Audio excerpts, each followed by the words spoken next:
Yeah, yeah. If you fuck with winning, put your lighters to the sky. How could I make sense when I got millions on my mind? Coming with it. Hey guys, what's up? It's me, Cass from Cass's Critters here, and today we are going to be talking about the pros and cons of the Western Hognose. This is my Western Hognose. Her name is Milk. Don't ask. Oof, I need to stabilize this. Her name is Milk, and she is actually in the final stages of shedding right now, so I won't really hold her out too long, but overall she's a really, really good girl with handling, and I've had her since January. Before that, if you watch some of my old videos or if you've been here for a while, you know that I had another Hognose. His name was Mars, but he passed away in January. He passed away January 3rd, and I got her January 6th, I think. So only a few days after. She was one of the more expensive snakes that I had purchased, and yeah. Let's talk about the pros and cons of the Western Hognose. And again, I should mention that this is going to be a two-part video series. I like how it is this way better, so I can just talk about the good and then just talk about the bad, basically. So let's get to the video. So again, before I start, I want to say that every animal has its pros and cons. With every pro, there is a con, unfortunately. There is no such thing as a perfect species, so I need you to know that before I start the video, because the cons are kind of heavy with the Hognose, unfortunately. So make sure you stay tuned for that video, because that's gonna be good. So yeah.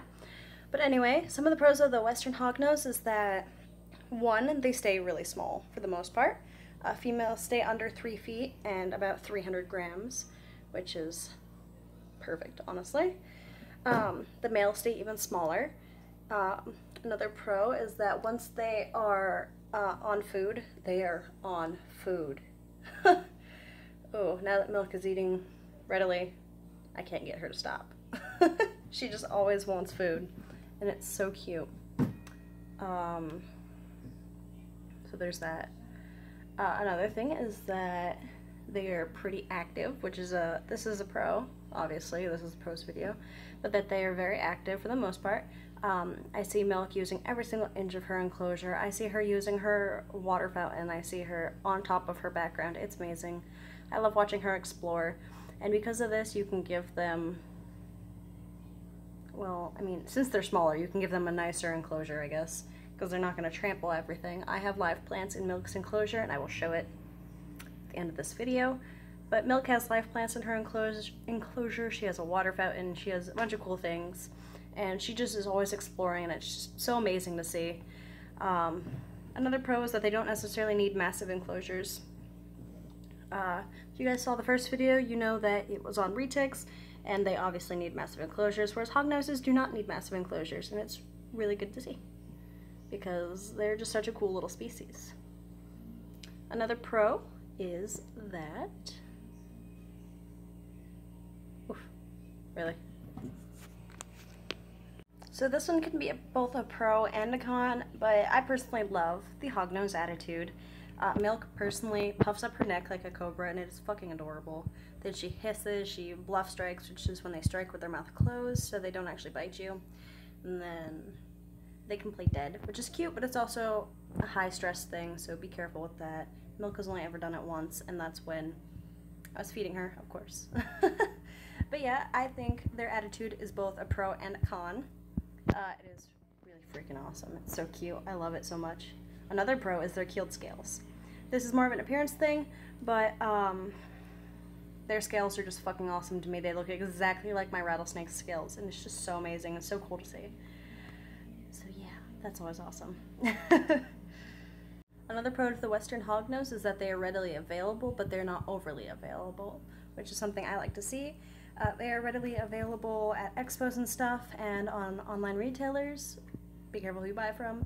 But they're not overly available like ball pythons and corn snakes, where you don't see them everywhere. So you're gonna have, it's gonna take you a little longer to find one, but it'll definitely be worth it. But if you want to see a con to that, wait for the next video, because ooh, the con's a little steep.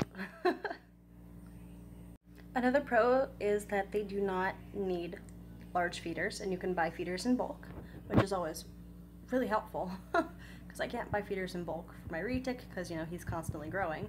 Whereas when Milk gets full grown, or even now, I can buy feeders in bulk for her, even if it's a small bulk order or I just buy it for her a year or so, then I can still buy it in bulk and it would suit her. So that's always good. So yeah, small feeders. The final pro that I can think of is, yet again, their appearance, and it's a few, sort of. One is their little hognose. I think that is so fucking cute, and I love it so much, and I love their fat little faces, and they just look so dumb to me, and I love them so much. But then also, I love their belly scales. I love their belly scales. When it's not an anaconda morph, they have like mosaic belly, and it's just so fucking pretty. I love it so much personally. So yeah.